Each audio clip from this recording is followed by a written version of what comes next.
আসসালামু আলাইকুম everyone, মার্জিয়াস blog থেকে সবাইকে জানাই স্বাগতম। আজকে যেহেতু হ্যাপি নিউ ইয়ার ছিল, আর গতকাল রাতে কিন্তু আমরা কেকটা ডেকোরেশন করছি। আর কেকটা ডেকোরেশন করার জন্য আগে কিন্তু আমি কেকটা বানিয়ে রাখছিলাম। বানিয়ে রাখার পর দেন হচ্ছে আমি এইভাবে এখন ডেকোরেশনটা করব। এখানে আমি আর আর আমার আরেকটা আপু ছিল, আমরা দুজন মিলে কিন্তু কেকটা ডেকোরেশন করতেছি। তো নিজের হাতে বানানো কেক খেতে কিন্তু অনেক ভালো লাগে।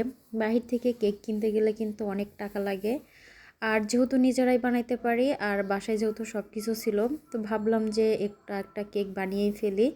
আর যেহেতু নতুন নতুন কেক বানানো শিখছি, এই জন্য এক্সাইটেড একটু বেশিই ছিলাম যে এবার নিজের বানানো কেক দিয়ে কিন্তু হ্যাপি নিউ ইয়ার পালন করব। অ্যাকচুয়ালি আমি কিন্তু হ্যাপি নিউ ইয়ারের জন্য কখনো কেক কিনি নাই। তো এবার যেহেতু বানানো শিখছি, আর এই জন্যই কিন্তু কেকটা বানাচ্ছি। এখানে হচ্ছে লেয়ারগুলো করা হচ্ছে ক্রিম দিয়ে, তারপরে কিন্তু কিছুক্ষণ রেস্টে রাখা হবে। এটা হচ্ছে জাস্ট একটু সব কেকটার ক্রিমটা মাখিয়ে তারপরে 5 মিনিটের জন্য কিন্তু একটু নর্মাল ফ্রিজে রাখলে কেকটা অনেক ভালো বসবে। তারপরে নর্মাল ফ্রিজ থেকে বের করে এখানে হালকা স্কাই ব্লু দিয়ে একটা শ্যাডো করা হচ্ছে কালারটা দিয়ে। আর কালার করার পর দেখতে অনেক সুন্দর লাগতেছে। আর আমরা যে কালার করে ক্রিমটা রেখেছিলাম এখন ডেকোরেশন করে নিচ্ছি। এটা খুবই সিম্পল একটা ডিজাইন, আর এই সিম্পল ডিজাইনটা কিন্তু অসাধারণ লাগছে আমার কাছে। আর যেরকমটা কালার চেয়েছিলাম ঠিক সেরকমটা কালারই আসছে। তো একদমই সিম্পল যেহেতু ডিজাইন, আর ডিজাইন করতে কিন্তু খুব একটা সময় লাগে না। কেকের সবচেয়ে যেটা খুবই বিরক্তকর কাজ লাগে সেটা হচ্ছে ঠিকঠাক মতো ফিনিশিং করা। ফিনিশিংটা ভালো হলে কিন্তু কেকের ডেকোরেশনটাও ভালো লাগে দেখতে।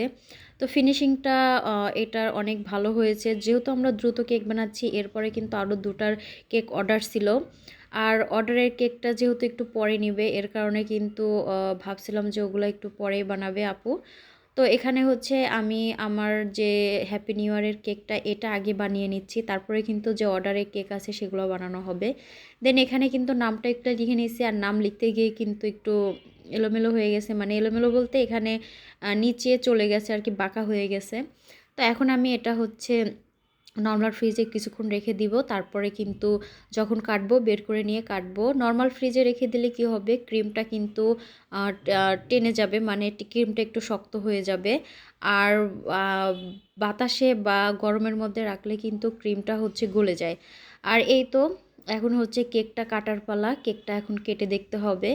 আর এখানে যে ভুলটা করে ফেলছে সেটা হচ্ছে কাটতে গিয়ে ফুলের মাঝখানে দিয়ে দিছে।